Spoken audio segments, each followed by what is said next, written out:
বিয়ের আগে চা ছিল প্রেম, বিয়ের পরে চা হলো প্রমাণ। দেখো এই ভিডিওটা, তাহলে বুঝতে পারবে কেন বললাম।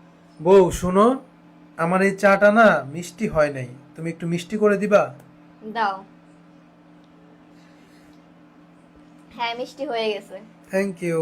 এই দেখো, নতুন বিয়ে মানে চায়ে মিষ্টি নেই তো কি হয়েছে, ভালোবাসার চুমুকেই চা মিষ্টি হয়ে যাচ্ছে, কি সুন্দর। কি চা বানাইছো? হ্যাঁ, একটুও মিষ্টি হয় নাই। দাও, আমি চুমুক দিয়ে মিষ্টি করে দেই। থাক, চা আর খাওয়া লাগবে না। কি ব্যাপার? এই এই, ফেলে দিলে কেন তুমি চা? কি ফেলে হয়েছিল? দিব না তো কি করব? আমি বললাম না দাও চুমুক দিয়ে মিষ্টি করে দে। এখন আর তুমি চুমুক দিলে চা আগের মতো মিষ্টি হয় না, তিতা হয়ে যায়, তিতা। কেন গো দাদা? 1 বছর পর বউ এক, কাপ এক, চিনিও এক, তাহলে চা মিষ্টি না হওয়ার কারণটা কি? ও, বুঝতে পারলাম কি হয়েছে ব্যাপারটা। কি হয়েছে শোনো ব্যাপারটা ভাই। 1 বছর পর সেই চুমুক আর মিষ্টি না ভাই, এখন ব্যাকটেরিয়া থেরাপি।